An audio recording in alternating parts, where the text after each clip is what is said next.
నేను పారంపర్య వైద్యుడిని, తర్వాత ఈ డాక్టర్ దాదే సాయిరామ్ ఇన్స్టిట్యూట్ ఫౌండర్ని. ఎందుకు చెప్తున్నానంటే చాలా మంది తెలియదు, అసలు ఈ హాస్పిటల్ పేరు కూడా తెలియదు. అదే వెంకట్రావు, వైద్యశ్రీ వెంకట్రావు అంటారు. అవునా? ఇదే కదా హాస్పిటల్. దవాఖానంటే ఏసీ రూమ్లే అనుకుంటుంది కదా. అవును, దవాఖాన అంటే అట్లా కాదు, ఇదే దవాఖాన. ఇది పెద్ద దవాఖాన. ఇట్లా ఎందుకు కట్టినాం అంటే అట్లా కాకుండా ఇట్లా ఎందుకు కట్టినాం అంటే ఈ వాతావరణం మన శరీరానికి వేడినివ్వదు. మన శరీరంలో ఉన్నటువంటి నెగిటివ్ ఎనర్జీని అంతా తీసుకొని మంచి పాజిటివ్ ఎనర్జీని ఇస్తాయి ఇవన్నీ. అర్థమైందా? ఇట్లా కట్టుకున్నప్పుడు బాగున్నాం ఆరోగ్యంగా. ఇలా బింగ్లీలు బంగ్లాలు కట్టుకుని వాటికేసే పెయింట్ గాలి పీల్చినా కూడా రోగాలు వస్తున్నాయి, క్యాన్సర్లు వస్తున్నాయి. గాలి పీలిస్తే చాలు. ఇప్పుడు మీరు ఇంటికి వేస్తారా మంచి కలర్, అంతకుముందు సున్నం వేస్తే సమస్యలు ఉన్నాయా? లేవా? సమస్యలు లేవు. ఆ సున్నం నోట్లో పోయినా నొప్పులు తగ్గినాయి, కాల్షియం వచ్చింది, ఎముకలు బలంగా ఉన్నారు మీరు. ఇవాళ బయట సున్నం కాదు, అప్పుడు రాళ్ళ సున్నం దొరికేది, దాంట్లో నీళ్ళు పోతే బాగా మండేది, మండినాక చల్లారినాక ఆ సున్నం ఇంటికి రాసుకునేది. ఆ సున్నం వల్ల నొప్పులు తగ్గుతాయి. అది నోట్లో పోయినా ఏం కాదు. ఇవాళ చిన్న సమస్యల నుంచి పెద్ద పెద్ద సమస్యలు, దీర్ఘకాలిక వ్యాధులు, కిడ్నీలు పోవటం, లివర్ పోవటం, కడుపులో పుండ్లు రావటం, తర్వాత గుండె సమస్యలు, కాళ్ళ నొప్పులు, ఒంట్లో నీరు చేరుతాం, ఇట్లాంటి అన్ని సమస్యలు కూడా మీరు ఏదొచ్చినా చిన్న సమస్య వచ్చినా చక్కగా ఇంట్లోనే పరిష్కారం చేసుకోవాలి. ఒక 3 రోజులు, వారం రోజులు జ్వరం ఉన్నా కూడా చక్కగా ఎక్కడ పరిగెత్తకుండా మీకంతటి మీరే ఈ కషాయాలు తాగి కొన్ని ఔషధాలు వాడుకొని పరిసర ప్రాంతాల్లో ఉన్నటువంటి మొక్కలు చాలు, మీకు ఎక్కడ కడుగులు పోవాల్సిన పనే లేదు. ఎంత పెద్ద సమస్య వచ్చినా మన ఇంటి ముందు మనకి పిచ్చి మొక్క అనుకుంటాం, పిచ్చి మొక్క గానే కాదు అది, అందులో ఆయుర్వేదం బ్రహ్మాండంగా ఉంటుంది తెలియక. అట్లాంటి వైద్యం చేసుకొని చిన్న చిన్న వాటికి వైద్యం కనుక చేసుకున్నట్లయితే పెద్ద బీమార్లు ఏ వచ్చినా కూడా ఇట్లా ఒక చిన్న కొద్ది మందు వేస్తే పని చేస్తుంది. ఇవాళ ఏమవుతుంది, మొత్తం మందుల మీద డిపెండ్ అయి ఉంటున్నారు. మేనేజ్మెంట్ అంటే నొప్పి రాయాలి, నొప్పి టాబ్లెట్, అది 6 గంటలే పని చేస్తుంది, తర్వాత మళ్ళీ నొప్పి చూపిస్తుంది. ఇప్పుడు శరీరంలో నొప్పి వచ్చిందంటే కారణం ఏమై ఉండొచ్చు? మన శరీరంలో నొప్పి వస్తే కారణం ఏమి ఉండొచ్చు? అక్కడ ఇన్ఫ్లమేషన్ అంటే ఇన్ఫెక్షన్ లాంటిది చేరింది, లేదా ఎముకల మధ్యన ఉన్నటువంటి గ్లాస్ లాంటి క్లోటింగ్ అది పోయింది. మన రక్త కణాలు, కీళ్ళ నొప్పులు అంటాం మనం, మన రక్త కణాలే మనల్ని తింటున్నాయి అని అర్థం. ఇప్పుడు చదబట్టిన కట్టెకి మళ్ళీ దాన్ని సరి చేయాలంటే ఎంత ప్రాసెస్ ఉంటుంది? అవునా? అట్లానే మన ఎముకలకి చదబట్టినట్టు కీళ్ళ నొప్పులు అంటే, మీకు అర్థమయ్యేటట్టు చెప్తున్నా. కీళ్ళ నొప్పులు అంటే మన ఎముకలకి చదబట్టినట్టు. జాయింట్లో ఉన్నటువంటి ఫస్ట్ చిన్న జాయింట్లు, ఏళ్ల మధ్యలో ఉన్నటువంటి జాయింట్లు తింటాయి, తర్వాత పెద్ద జాయింట్లోకి వెళ్తాయి. ఇక్కడ అయిపోయినాక ఈ గ్లాస్ కోటింగ్ లాంటిది తినేస్తాయి. తిని పెద్ద పెద్ద జాయింట్లు తింటాయి. ఆ పెద్ద పెద్ద జాయింట్లు మోకాళ్ళ దాకా చేరుతాయి. మోకాళ్ళ నొప్పులు అందుకే స్టార్ట్ అవుతాయి. ఇవి పోవాలంటే ఏం చేయాలి? మనం చక్కగా వారానికో నెలకో విరోచనం చేసుకుంటూ రక్తం శుద్ధి కోసం ఇట్లాంటి మందులు వాడుకోవాలి. ఆయుర్వేద మందులు, చిట్కాలు. మీరు చిట్కా వైద్యం అనుకుంటారు, చిట్కాలుగానే కాదు, మీరు ఆరోగ్యాలుగా ఉండటానికి ఈ చిన్న చిన్న వైద్యాలు చేసుకుంటే పెద్ద సమస్య ఏదొచ్చినా కూడా మీ శరీరం రెడీగా ఉంటుంది ఫైట్ చేయడానికి. క్యాన్సర్ అని ఇప్పుడు అందరూ చాలా మంది క్యాన్సర్ అని చూస్తూనే ఉన్నాం, ఎంతమంది ఇబ్బంది పడుతున్నారు. దానికి కారణం కూడా చిన్న చిన్న వ్యాధులకి మందులు వేసుకోవడం వల్ల ఇమ్యూనిటీ తగ్గుతుంది. మన శరీరం రోజు ఏదో ఒక క్రిమి మీద ఫైట్ చేస్తూనే ఉంటుంది, మందు తయారు చేసుకుంటూనే ఉంటుంది మన శరీరం. దానికి తగినంత టైం ఇవ్వాలి శరీరానికి. నీరసం రాకుండా కొంచెం ఎనర్జీగా ఫుడ్ ఇచ్చుకుంటూ, మంచి ఆహార నియమాలు పాటిస్తూ, ఫ్రీ మోషన్ అయ్యేటానికి వాడుకుంటూ ఉంటే చాలు. డైరెక్ట్ మందు ఇది వేసుకోవడం కదా, అది వేసుకుంటే ఎట్లా కాదా? ఇట్లా రక్తశుద్ధి జరగాలి. మనకి రక్తశుద్ధి జరిగి శరీరంలో ఏ వ్యర్థం చేరినా కూడా ఆ వ్యర్థాన్ని నిర్మూలించుకోవడానికి పూర్తిగా నిర్మూలన చేయాలి, బయటికి పంపించాలి. లాస్ట్ టైం అందరికీ చెప్పిన, జ్వరం ఎందుకు వస్తుంది?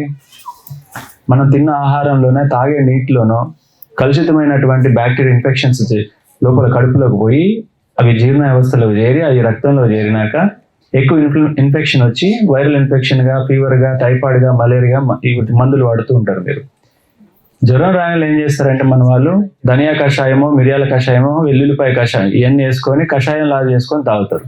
అవునా? అది చేస్తారా మీరు? దవగానే పరిగెత్తుతాం మనం. ఇక్కడే ఉంది తేడా. ఏమవుతుంది అంటే మీరు ఒక టాబ్లెట్ వేస్తే ఏమవుతుంది, శరీరం ఏం చేస్తుంది, లోపలికి ఏదో క్రిమి వచ్చింది, రక్తంలో చేరింది, దాన్ని చంపడానికి వేడిని ప్రొడ్యూస్ చేసుకుంటుంది. మన శరీరం వేడిని ఉత్పత్తి చేసి దాన్ని మొత్తం మాడిపోయేటట్టు చేస్తుంటుంది. ఆ ప్రాసెస్లో మనం ఏం చేస్తామంటే డోలోనో పారాసిటమాలో నైసిక్ అదో ఇదో ఏదో ఒక సిప్ వేసి ఉండు వాళ్ళు మా వాళ్ళే, మా చుట్టాలే, మా దగ్గరకు వచ్చారు, మీరు అట్లా ఎందుకు చేస్తారని చెప్పేసి ఒక టాబ్లెట్తో అది చేసే ప్రాసెస్ని మీరు ఆపుతున్నారు. అర్థమైందా? ఆపడం వల్ల ఏమవుతుంది, అది రక్తంలో ఇన్ఫెక్షన్ అంతే ఉండిపోతుంది. అదేం చేస్తుంది, ఇంకా రక్తంలో చేరి కీళ్ళ నొప్పులు ఎందుకు వచ్చినాయి ఇంతగానం, అనవసరం కోళ్ళ మీద పడి కోళ్ళని చంపినాం. మీ శరీరాలు కట్టుకుంటే కోళ్ళని ఎందుకు చంప, ఉడకబెడితే ఏ క్రీమ్ ఉండదండి. అప్పుడు చికెన్ గున్యా వచ్చిందని కోళ్ళు ఎందుకు చంపారు, వాటికి వచ్చింది వైరస్, వాటికి వస్తే నువ్వు ఉడకబెడితే ఏ వైరస్ ఉన్నా పోతుంది. ఉడకబెట్టే తింటున్నాం కదా మనం. నీ రక్తంలో ఇన్ఫెక్షన్ ఉంది, ఇన్ఫ్లమేషన్ తీసేయాలి, దాన్ని తీయటం ఎవరి వల్ల కాదు. ఇలా కీళ్ళ నొప్పులు, తర్వాత దీంట్లో 2 రకాలు ఉన్నాయి. ఇప్పుడు చెప్పుకున్నటువంటి రక్త కణాలు మనం తినేస్తాయి, అదొకటి. ఇంకోటి యూరిక్ యాసిడ్ అని చెప్పి చెప్పుకుంటాం. రక్తంలో స్ఫటికలు ఏర్పడుతుంటాయి. స్ఫటికలు అంటే మనం ఇట్లా ఐస్ గడ్డల్లాగా ఏర్పడతాయి తెల్లగా, అవి కీళ్ళ మధ్యనే ఏర్పడతాయి. అది ఎక్కువ ఆల్కహాల్, ఎర్ర మాంసం అంటే ఎరుపు మాంసం ఎక్కువ తినే వాళ్ళల్లో అధిక మొత్తంలో ఫామ్ అవుతూ ఉంటాయి. అది మామూలుగా యూరిక్ ఆమ్లం అనేది మన శరీరంలో ఉత్పత్తి అవుతుంది. అది ఎక్కువ ఉత్పత్తి అయినప్పుడు తర్వాత ఉత్పత్తి అయింది బయటికి పంపించాలి, యూరిన్ రూపంలో బయటికి వెళ్ళాలి, ఎగ్జిట్ అవ్వాలి. వెళ్ళలేనప్పుడు అదేమవుతుంది అంటే రక్తంలోకి చేరి రక్తంలో అధిక క్వాంటిటీ యూరిక్ ఆమ్లం అనేది ఎక్కువ జమ అవటం వల్ల అది జాయింట్ల మధ్యనికి వెళ్ళి వాపు, నొప్పి, కదలలేరు, ఏడుస్తుంటారు. దీన్ని గౌట్ అని పిలుస్తారు మన వాళ్ళు. గౌట్ తెలుసా? ఎంతమంది తెలుసు ఇది గౌట్? తెలుసు కదా. అది కీళ్ళ బొట్టన వేల మధ్యన కానీ మోకాల దగ్గర కానీ బయటికి ఏం కనబడదు, లోపల ఉబ్బు ఉంటుంది, అసలు కదలనీయలేరు, ఏడుస్తుంటారు. ఇక దీనికి ఎన్ని మందులు ఉన్నాయంటే మందుల్లో బయట మందులు లేనేలేవు దీనికి, ఇంతవరకు కూడా తగ్గిలేకపోయారు. ఆయుర్వేదంలో చిన్న చిట్కా ఇప్పుడు చెప్తా ఇనుకోని, ఇప్పుడు ఏం చేయాలో చెప్తా. దీనికి ఉసిరి పౌడర్ తీసుకోవాలి, 2 గ్లాసులు నీళ్ళు తీసుకోవాలి. ఉసిరి పౌడర్ దాంట్లో ఒక 2 చెంచాలు వేయాలి. తర్వాత మనకి వామ తెలుసు కదా, అందరి ఇంట్లో ఉంటుంది. వామ 1 చెంచా వేయాలి. తులసాకులు ఒక 5-10 ఆకులు వేసి మసలు పెట్టుకొని ఒక గ్లాస్ అయినాక పొద్దున్నే పడగడుపున తాగినట్లయితే ఆ సమస్య తగ్గుతుంది. నీ రక్తంలో ఉన్నటువంటి క్రిస్టల్స్ని బయటికి పంపిస్తారు. చక్కగా పంపించేస్తే ఈ సమస్య ఉండదు. ఇది ఒక ప్రక్రియ. అట్లా మన పెద్దవాళ్ళు ఏ సమస్య వచ్చినా కూడా ముందు సమస్య మేనేజ్ అవ్వడానికి వేసుకోలే, పూర్తి నివారణ. కడుపు గ్యాస్ ప్రాబ్లం అయింది, గ్యాస్ టాబ్లెట్లు ఎన్ని తింటారు మీరు? వేసుకుంటూనే ఉంటారు. అది కాదు కదా. సో గ్యాస్ ఫామ్ అవడానికి, ఆ గ్యాస్ రావడానికి, దాని సమస్యకి ఏమేమి కారకాలు ఉన్నాయి, కొంచెం తిండి తగ్గియాలి. గ్యాస్ వస్తుందంటే ఏంటి అర్థం? అజీర్తి, కాల, అరుగుతలేదు, ఆమ్లాలు ఉత్పత్తి అవుతున్నాయి, యాసిడ్ ఫామ్ అవుతుంటుంది, అది రిప్లికేషన్స్ ఇస్తూ ఉంటుంది. అది బేబులు రావటం, నోట్లోకి నీళ్ళు రావటం, ఇవన్నీ ఉంటాయి. దాన్ని ఏం చేయాలి? బయటికి పంపిస్తామా, లేకపోతే దాన్ని వేసి టాబ్లెట్ ఒకటేసి ఉంచుతాం, అట్లానే బయటికి పంపించాలి. ఏం చేయాలి బయటికి పంపించాలంటే? ఇక్కడ మళ్ళీ విరోచనే చేసుకోవాలి. ఆమ్లం అంతా బయటికి పోవడానికి విరోచనం 1 వారం రోజులు లేదా 41 రోజు మజ్జిగన్నం తిని చక్కగా ఎటువంటి పులుపు, కారం ఇవన్నీ తగలకుండా ఉత్త మజ్జిగన్నం తింటే మళ్ళీ గట్టి సెట్ అవుతుంది.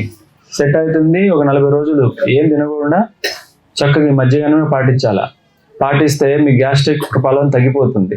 అట్లా కాదు, గ్యాస్ టాబ్లెట్ వేసినా మటన్ తిన్నాం, గ్యాస్ టాబ్లెట్ వేసినా చికెన్ తిన్నాం, గ్యాస్ టాబ్లెట్ వేసినా బగారా తిన్నాం, గ్యాస్ టాబ్లెట్ వేసినా మసాలా తిన్నాం. అదేనా?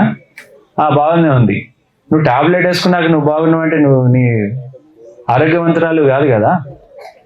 ఏ మందు వాడకుండా బాగున్న వాళ్ళే ఆరోగ్యవంతులు, అవునా? అట్లా ఇంట్లో మీకు ఏదైనా సమస్య వస్తే ఒక మందు తయారు చేసుకొని పెట్టుకోవాలా. అది ఎట్లా తెలుస్తుందంటే ఇట్లాంటి ప్రాంతంలోకి వచ్చినప్పుడు శ్రద్ధగా ఎన్నుకుంటూ అది పాటిస్తూ ఉంటుంటే, కొన్ని వీడియోలు కూడా చేసి పెడుతున్నాం మేము యూట్యూబ్లో. అవి పాటిస్తూ ఉంటే నేను మొక్కల గురించి ఎక్కువ చెప్పను, ఇంట్లో కిచెన్లో దొరికే వస్తువుల గురించి ఎక్కువ చెప్తాను. ఎందుకంటే మొక్కల గురించి చెప్తే దాన్ని పాటించడం, ఆచరించడం కొంచెం అనుభవజ్ఞులు ఉన్న వాళ్ళతోనే సాధ్యపడుతుంది. ఒక మొక్క చెప్తే ఇంకొక మొక్క పీక్కొచ్చి ఇది అని అంటారు. అది కరెక్ట్ కాదని నేను మొక్కలు ఎక్కువ చెప్పను. ఎప్పుడు చెప్పినా కిచెన్లో ఉండే సామాగ్రితోనే, ఆ సామాగ్రితోనే మీ వ్యాధులు ఎట్లా నివారించుకోవాలో చాలా వీడియోలు చెప్పిన. ఇప్పుడు చెప్పినా కూడా మొక్కల గురించి కాకుండా కిచెన్ సామాగ్రి, మొక్క గురించి అవగాహన ఉంటేనే మొక్కను వాడాలా. మొక్కను పోని మొక్కలు చాలా ఉంటాయి, ఇది అదే మొక్కను తెచ్చేసి వాడుకుంటే ఇబ్బంది అవుతుంది. ఇలా అందరు డైట్లు చేస్తున్నారు కదా, పచ్చి కూరగాయలు ఆకుకూరలు మిక్సీ పట్టుకొని తాగుతారు ఎవరండి ఇక్కడ ఉన్నారండి? పచ్చి ఆకులా ఏమేం చేస్తున్నారు సార్? బూడిద గుమ్మడికాయ, ఓకే, ఉసిరికాయ, సొరకాయ, బ్రహ్మాండం, గుండె సేఫ్. ఓకే, కొలెస్ట్రాల్ ఏమి ఉండదు, సరిపోతుంది. అట్లానే ఆకులు ఏమైనా తింటున్నారా? ఆకులు, పాలకూర ఇవన్నీ వేసుకొని మిక్సీ పట్టుకొని ఏమన్నా? లేదు కదా, ఆకులు జోలు పోకండి, ఆకులు జోలు పోవద్దు. ఏం తింటున్నారు మీరు?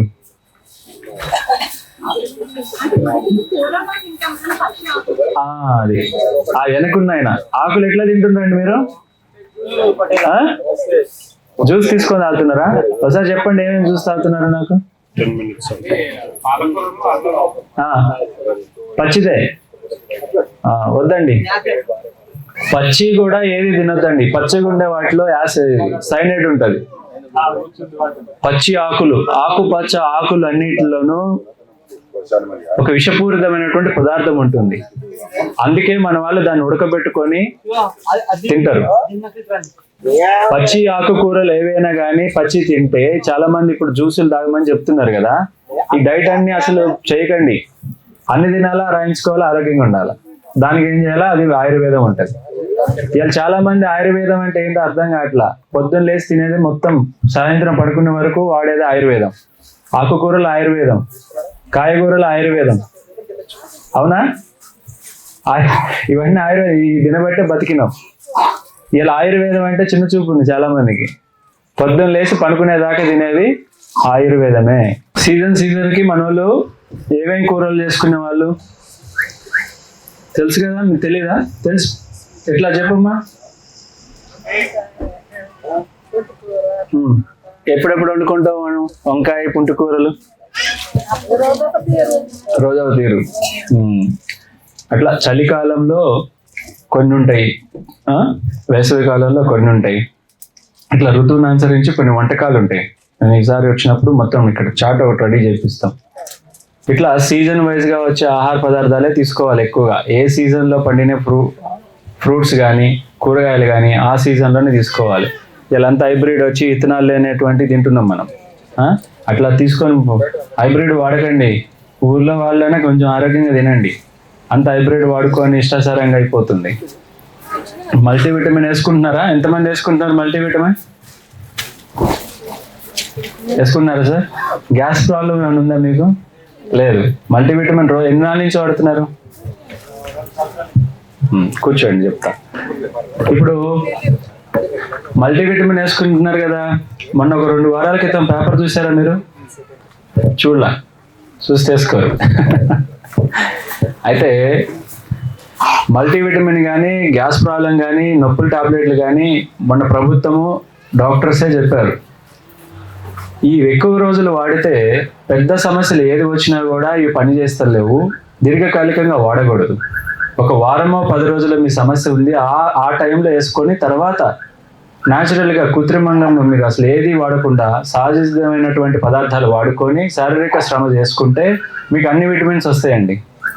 ఇవాళ విటమిన్ D3 లేదు, B12 లేదు అంటున్నారు. ఎక్కడి నుంచి? బయట నుంచి వస్తుంది అది సార్? సూర్యరశ్మి నుంచి వస్తుంది. B12 అన్నం, అంతే. గుడ్ బ్యాక్టీరియా పెంచుకుంటే B12 వస్తుంది, అంతే కదా. దానికి ఎన్ని మందులు వేసినా రాదు కదా. ఇక్కడ సిస్టమ్ ఇక్కడ కావాలా మొత్తం. ఇది కావాలంటే శారీరక శ్రమ చేయాలి. ఇలా చాలా మంది కాల్షియం టాబ్లెట్లు, బొక్కల టాబ్లెట్లు వాడుతున్నారు. అవి ఏం లేదు, అవి సున్నపురాల నుంచి వస్తుంది మందు. బొక్కల టాబ్లెట్లు సున్నపురాల నుంచే వచ్చేది అది. తర్వాత ఈ టాబ్లెట్స్ ఏవి కూడా అధికంగా వాడుకోకూడదు. ఏదైనా ఎమర్జెన్సీ ఉన్నప్పుడు, అప్పుడు ఏదైనా లోపం ఉంది ఖచ్చితంగా ఇది వాడాలంటే డాక్టర్ చెప్పినట్టుగా వారం 2 వారాలు వేసుకొని ఆపేసుకోవాలి. అంతేగాని ఉన్న నాళ్ళు కూడా కొనసాగిస్తే ఏమవుతుందంటే డైజెషన్ సిస్టమ్ అంతా పాడైపోతుంది. పాడైపోయి ఇప్పుడు గ్యాస్ టాబ్లెట్లు ఎక్కువ వేసుకోవడం వల్ల పేగుపూత వస్తుంది. ఈ యాసిడ్కి ఆ టాబ్లెట్కి రియాక్షన్ జరిగి ఆ గ్లాస్ లాంటి కోటింగ్ పోతుంది దాని మీద, పోయి పుండేరపడిపోయి సమస్యలు మొదలైతే మంచినీళ్ళు కూడా తాగలేరు ఇక తర్వాత. ఇట్లాంటి చర్యలు కొన్ని ఉంటాయి. ప్రతిదీ అవసరమే, హోమియోపతి, ఆయుర్వేదం, ఇంగ్లీష్ మందులు అన్నీ అవసరమే. ఏ టయాన ఏది ఎట్లా వాడాలి. ఆయుర్వేదం అంటే లైఫ్ బాగుండాలని వాడాలి. ఇప్పుడు ఇక్కడికి వచ్చారు, అమావాస్య పౌర్ణమి. ఈ అమావాస్య పౌర్ణమికి తీర్థము ప్రసాదం ఇస్తాం. దీనివల్ల ఏమవుతుంది, ఇమ్యూనిటీ పెరుగుతుంది. దమ్ము, ఆయాసం, దగ్గులు, తుమ్ములు, జ్వరాలు ఇవి రాకుండా ఇవి తీర్థం పనిచేస్తుంది. నాజుల్ డ్రాప్స్, ఇది తలకు సంబంధించిన బాధలన్నీ తగ్గిస్తుంది. సైనస్ ఇష్యూస్, పక్షవాతం, పిట్స్ రాని వాళ్ళు వాడవచ్చు, రాకుండా ఉండటానికి కూడా ఇది పనిచేస్తుంది. ప్రివెంటివ్ మందు ఇది. ఇప్పుడు కంప్లీట్గా అమావాస్య పౌర్ణమికి ఇచ్చేది దీర్ఘకాల వ్యాధులు ఏవి కూడా రాకుండా ఉండడానికి ఇది ఇస్తాం మనం. కంటి సమస్యలు, ఇప్పుడు అందరికి అద్దాలు వస్తున్నాయి. ఎందుకు, ఫోన్లు చూసి, టీవీలు చూసి, ల్యాప్టాప్లు ఇవన్నీ వర్క్ తప్పదిగా చూస్తూనే ఉంటాం. ఇది తయారు చేసింది మన కోసమే కదా, చూసుకోవాలి. సో తప్పదిగా. అందుకని చెప్పేసి ఈ యొక్క ఐ డ్రాప్స్, కంటిలో చుక్కలు వేస్తే కంటి సమస్యలు అన్నీ కూడా తగ్గుతూ ఉన్నాయి. పెద్ద మనుషులు కూడా చూశారు కదా, బాగా మంచిగా తగ్గుతున్నాయి. మన దగ్గరకు వచ్చిన వాళ్ళకి సీజనల్ ఫీవర్స్ ఎవరికి రాలా. అంటే ఈ ఋతువు మారినప్పుడు ఖచ్చితంగా వ్యాధి బారిన పడతాం, అందరూ పడతాం.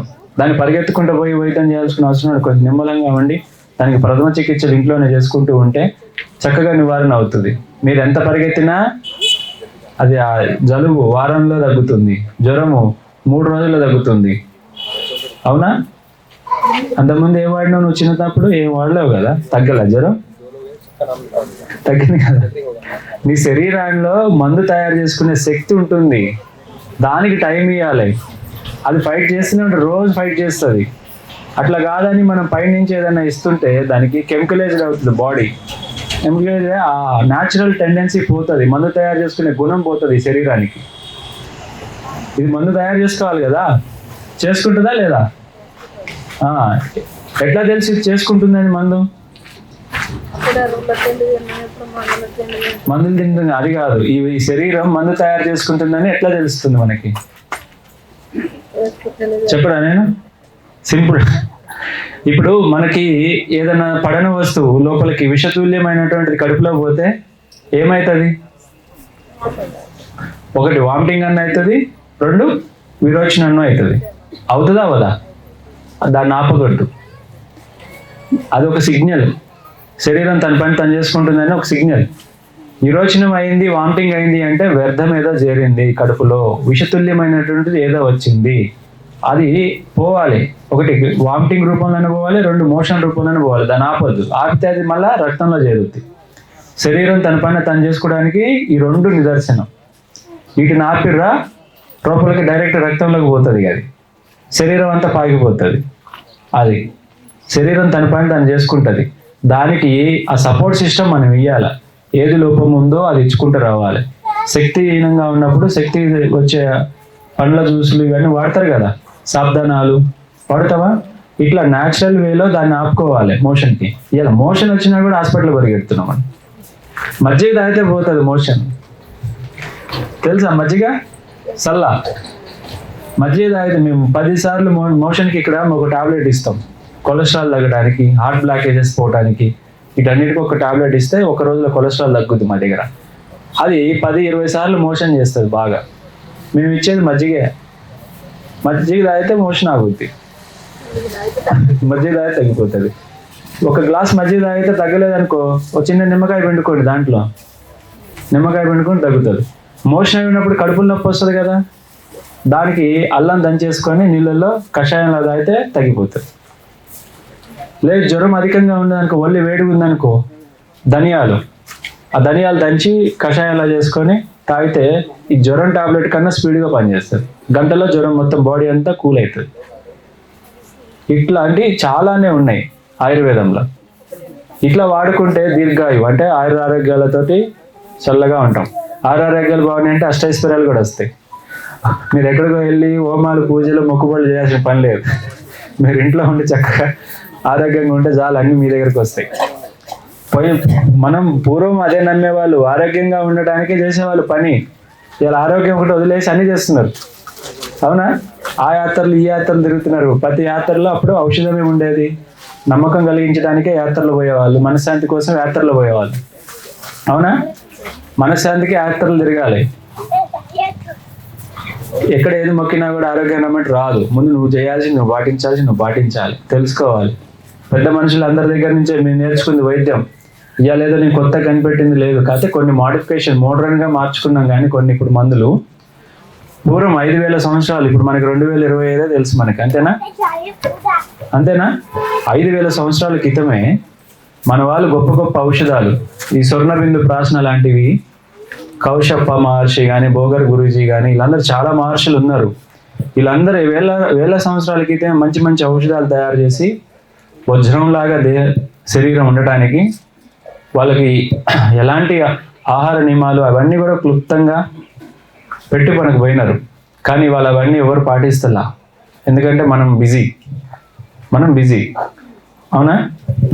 ఇప్పుడు విలేజ్లో ఉండే వాళ్ళు కూడా యాప్లో వాడతలా, పేస్ట్లు వచ్చినాయి, దుకాణాలు ఉన్నాయి కదా, కిరాణా షాప్, ఇవన్నీ కూడా యాప్లో కోసుకొస్తాం, తీసుకొచ్చి ఆ కిరాణా షాపు పోయి ఆ పేస్ట్ బ్రష్ కొనుక్కొచ్చుకుంటాం, తోముతాం.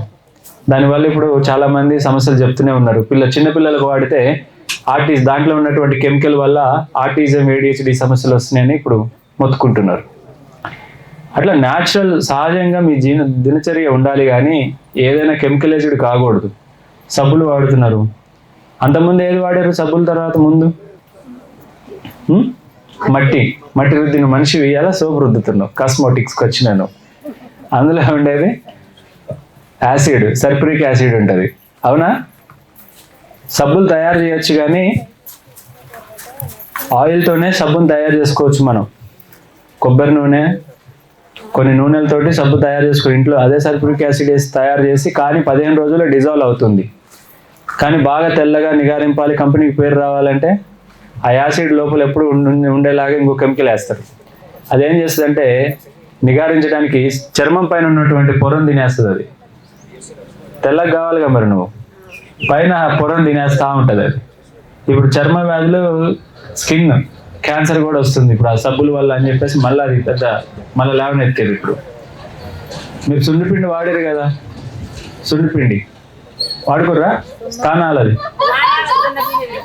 మరి అది వాడు చేసుకోవచ్చు కదా, టైం లేదా నీకు కూడా? పెసలు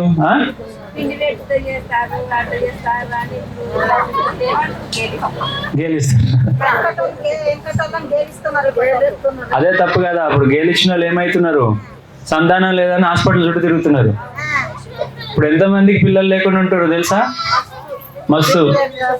ఎందుకో తెలుసా?